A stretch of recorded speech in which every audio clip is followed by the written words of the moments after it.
Back to channel. എൻ്റെ channel ആദ്യമായി കാണുന്നെങ്കിൽ സബ്സ്ക്രൈബ് ചെയ്ത് ബെൽ ബട്ടൺ അമർത്തി ഓൾ എന്ന് ബട്ടൺ അമർത്തുക. ഞാൻ തയ്യാറാക്കാൻ പോകുന്നത് ഒരു ബീഫ് കറിയാണ്. അതിനായി എടുത്തിരിക്കുന്നത് 1 കിലോ ബീഫാണ്. നന്നായി കഴുകി വാല വെച്ചിരിക്കുകയാണ്. അതിനുശേഷം മുളക് പൊടി, മല്ലിപ്പൊടി, മീറ്റ് മസാല ചെറിയ ലോ ഫ്ലെയിമിലിട്ട് നന്നായി ചൂടാക്കി എടുക്കുക. അതിൻ്റെ പച്ചമണം മാറുന്നിടം വരെ ഇളക്കി കൊടുക്കുക. നന്നായി ഇളക്കിക്കൊണ്ടിരിക്കുക, അല്ലെങ്കിൽ അത് കരിഞ്ഞു പോകും. അതിനുശേഷം മഞ്ഞൾപ്പൊടിയും മസാലപ്പൊടിയും കൂടി ഇട്ട് നന്നായി മിക്സ് ചെയ്യുക. മിക്സ് ചെയ്തൊന്ന് അതിനുശേഷം ചൂടാക്കി വെച്ചിരിക്കുന്ന മസാലപ്പൊടി പകുതി എടുത്ത് കുക്കറിലാക്കി അതിന് പാകത്തിന് ഉപ്പും കുരുമുളക് പൊടിയും ചേർത്ത് നന്നായി മിക്സ് ചെയ്യുക. നേരത്തെ ചൂടാക്കി വെച്ചതിലെ പകുതി മാത്രമേ നമ്മൾ എടുത്തിട്ടുള്ളൂ. കുക്കറിലോട്ട് കുറച്ച് സബോളയും കൊച്ചുള്ളിയും കൂടെ ഇട്ട് നന്നായി ആഡ് ചെയ്യുക. വെളുത്തുള്ളി, ഇഞ്ചി ചതച്ചതും ഉണ്ട്.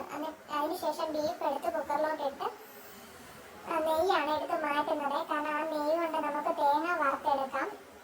അതിനുവേണ്ടിയാണ് നെയ്യ് എടുത്ത് മാറ്റിയത്. നന്നായി കൈകൊണ്ട് നമുക്ക് അത് നല്ലതായിട്ട് തിരുമ്മിയെടുക്കാമേ. നന്നായിരുന്നു മിക്സ് ചെയ്യണമെങ്കിൽ കൈകൊണ്ട് തന്നെ വേണം. കൈകൊണ്ട് നന്നായി തിരുമ്മി മിക്സ് ചെയ്ത് നന്നായി മിക്സ് ചെയ്തെടുക്കുക. 2 തണ്ട് കരിവേപ്പിലയും കൂടി ഇതിനകത്ത് ആഡ് ചെയ്തിട്ടുണ്ട്.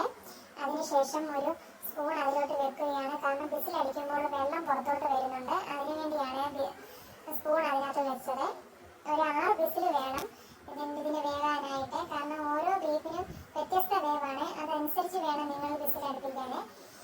അത് വെന്ത് വരുമ്പോഴത്തേനും നമുക്ക് തേങ്ങ വറുത്തെടുക്കാം. നേരത്തെ വെച്ചിരുന്ന നെയ്ക്കകത്താണ് തേങ്ങ വറുത്തെടുത്തത്. തേങ്ങ മൂത്ത് വന്നപ്പോൾ വെളുത്തുള്ളി, സബോളയും കൊച്ചുള്ളിയും കൂടെ ആഡ് ചെയ്ത് നന്നായി ഇളക്കി കൊടുക്കുക. നന്നായി ചൂടായി ഒരു ബ്രൗൺ ഷെയ്ഡ് ആകുമ്പോഴത്തേക്കിനും ചതച്ച് വെച്ചിരിക്കുന്ന വെളുത്തുള്ളി, ഇഞ്ചി പേസ്റ്റ് ഇടുക.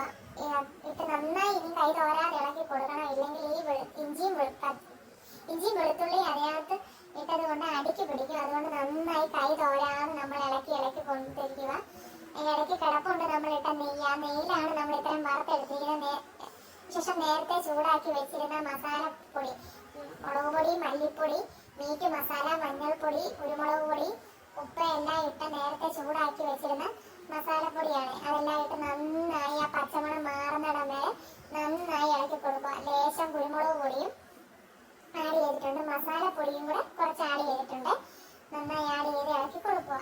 ആവശ്യത്തിന് ഉപ്പ് ഇട്ട് കൊടുക്കുക. നേരത്തെ നമ്മൾ വെച്ചിരുന്ന കുക്കറിൽ വെള്ളം ഒന്നും ആഡ് ചെയ്തില്ലായിരുന്നു ബീഫില്. പക്ഷെ കണ്ടോ ഇപ്പൊ നന്നായി വെള്ളമായിട്ടുണ്ട്. അത് വെന്തപ്പോൾ അതോടെ മിക്സ് ചെയ്ത് ഇളക്കി നമുക്ക് ഇറച്ചി ഇതിനകത്തിരുന്നൊന്നുകൂടെ പറ്റാനുള്ള വെള്ളം അതിലുണ്ട്. നന്നായി ഒന്ന് ഇളക്കി എല്ലാം കൂടെ ഒന്ന് മിക്സ് ചെയ്ത് കുറച്ച് നേരം അടച്ച് വെച്ച് വേവിക്കാം. അതിനുശേഷം നമ്മൾ ആ മൂടി തുറന്ന് നല്ല സ്മെല്ലാണ് വരുന്നത്. ആ ബീഫൊക്കെ തിളച്ച് വെന്ത മസാലയുടെ എല്ലാം നല്ല സ്മെല്ല് വരുന്നുണ്ട്. നന്നായി ഒന്ന് ഇളക്കി കൊടുക്കുക. നന്നായി ഒന്ന് ഇളക്കി ഒന്ന് കൊടുത്തിട്ട് ഒന്നുകൂടെ ഒന്ന് അടച്ച് വെച്ചൊന്ന് വേവിക്കുക. അതിനുശേഷം വെന്ത് വന്നിട്ടുണ്ട്.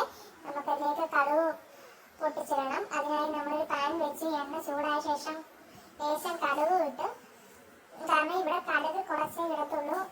കുഞ്ഞുങ്ങൾക്ക് കടുക് അങ്ങോട്ട് ഇഷ്ടമല്ല. 2 കരിവേപ്പിലയും ഇട്ടു.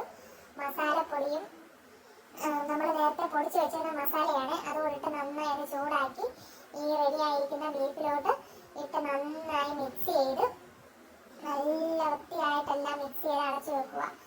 അപ്പോൾ നമ്മുടെ രുചികരമായ ബീഫ് കറി റെഡി ആയിട്ടുണ്ട്. എല്ലാവരും ട്രൈ ചെയ്ത് നോക്കി നിങ്ങളുടെ അഭിപ്രായം കമന്റ് ബോക്സിലൂടെ അറിയിക്കണം. എൻ്റെ അനുകരണം നിങ്ങൾക്ക് വളരെ ബോറായി തോന്നുന്നുണ്ടെന്ന് അറിയാം. നമുക്ക് അറിയാവുന്ന പോലെയാണ് ചെയ്യുന്നത്. വേദ അത് ടേസ്റ്റ് ചെയ്ത് നോക്കുകയാണ്. വേദ അത് ടേസ്റ്റ് ചെയ്ത് വേദ അഭിപ്രായം ഇപ്പം പറയും. വേദ ഓക്കെ കൊള്ളാമെന്ന് പറഞ്ഞിട്ടുണ്ട്. അപ്പം നിങ്ങളും ട്രൈ ചെയ്ത് നോക്കൂ. ട്രൈ ചെയ്ത് നിങ്ങളുടെ അഭിപ്രായം കമന്റ് ബോക്സിലൂടെ അറിയിക്കുമെന്ന് പ്രതീക്ഷിക്കുന്നു. Okay, thank you.